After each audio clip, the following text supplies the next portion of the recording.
2024 चुनाव को लेकर आम आदमी पार्टी एक्शन मोड में आ चुकी है। इसी कड़ी में आपके नगर निगम चुनाव कैंपेन कमेटी के चेयरमैन डॉक्टर अशोक तंवर बल्लभगढ़ पहुंचे, जहां पर आम आदमी पार्टी के कार्यकर्ताओं ने अशोक तंवर का जोरदार स्वागत किया। इस मौके पर अशोक तंवर की अध्यक्षता और जिला अध्यक्ष हरेंद्र भाटी के नेतृत्व में अन्य दलों के सैकड़ों कार्यकर्ताओं ने आम आदमी पार्टी का दामन थामा। इस अवसर पर मीडिया से बातचीत करते हुए डॉक्टर अशोक तंवर ने प्रदेश सरकार पर निशाना साधते हुए कहा कि अब ज्यादा समय नहीं बचा है। सरकार का विदाई प्रोग्राम शुरू हो चुका है। अगर वो समय रहते सही फैसला लेंगे तो जनता कुछ विचार करेगी, वरना जनता पंजाब और दिल्ली की तरह उनका पूरा सुपड़ा साफ कर देगी। तो वहीं अब झाड़ू हवा में उठने लगी है। ये अच्छा समय आने के संकेत हैं।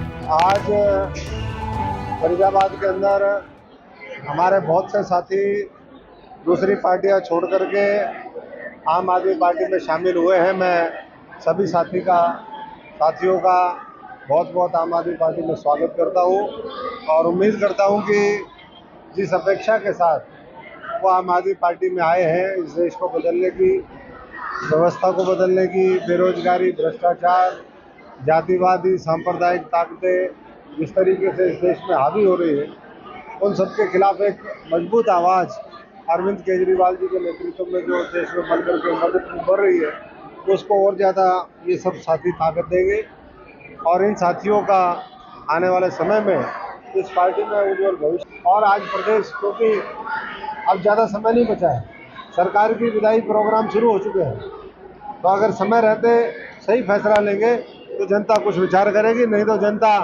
पंजाब और दिल्ली की तरह पूरा सूखड़ा साफ कर देगी। झाड़ू उड़ने लगी हवा में, आपने देखा झाड़ू के झंडे उड़ रहे थे। अभी यहाँ आज सैकड़ों की संख्या में जब ज्वाइनिंग हुई है तो अच्छे संकेत है और केजरीवाल जी के नेतृत्व में हम लड़ाई करते हैं। वहीं डॉक्टर अशोक तंवर ने प्रदेश के कलरकों और किसानों का मुद्दा उठाते हुए कहा कि पिछले 40 दिनों से क्लर्क 35,400 की मांग को लेकर धरने पर बैठे हुए हैं। ये सरकार है कि उनकी मांगे मानने की बजाय उन्हें डराने व धमकाने का काम कर रही है। अब सरकार का अंतिम समय आ गया है। भाजपा ज्यादा दिन सत्ता में नहीं रहेगी। बहुत जल्द आम आदमी पार्टी पूर्ण बहुमत के साथ हरियाणा में सरकार बनाएगी। पिछले 39 दिनों से कलरकों की जो हमारे साथी, हमारी बहनें बैठी है, उनकी हड़ताल का आज 39 दिन पूरे हो गए, 40वां दिन है। और हम सब जानते हैं कि आज हरियाणा के अंदर वैसे तो ये सरकार कहती है कि हम सबसे आगे हैं, लेकिन जो पंजाब है, दिल्ली है और जो विभिन्न प्रदेश है, आज भी जो हमारे कलरक साथी हैं उनको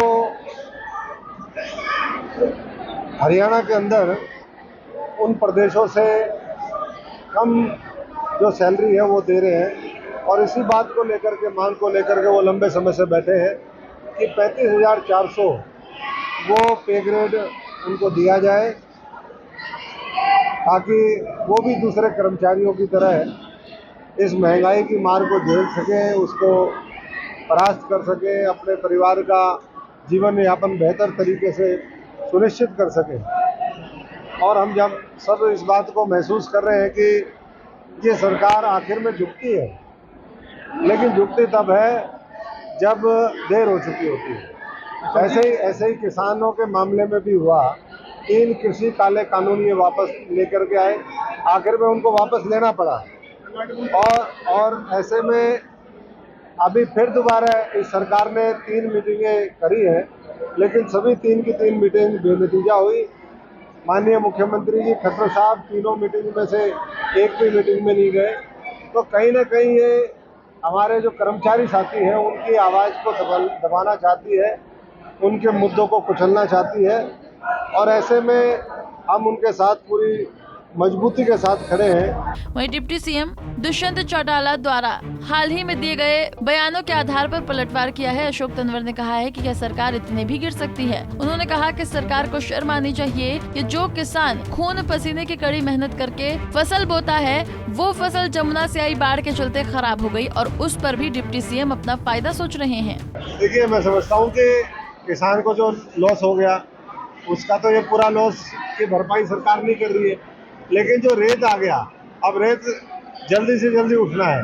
अगर सरकारी प्रक्रिया के माध्यम से जाएंगे तो कहीं 5 फीट रेत है, कहीं 3 फीट है। डिप्टी सीएम मैं वही कह रहा हूँ, डिप्टी सीएम के बयान पर ही मैं कह रहा हूँ कि अगर वो सरकारी प्रक्रिया के तहत जाएंगे तो ये इनका रेता उठने में तो 2-3 फसल और खराब हो जाएंगी। इसलिए किसान बंधुओं को स्वतंत्रता देनी चाहिए। जो रेत आ गया, जो प्रकृति ने दे दिया, जो बाढ़ दी, तो उसको तो कोई वो नहीं हुआ, लोगों के मकान बैठ गए, उसके अनुरूप तो ना मुआवजा मिल सकता, ना फसल का, ना मकान का।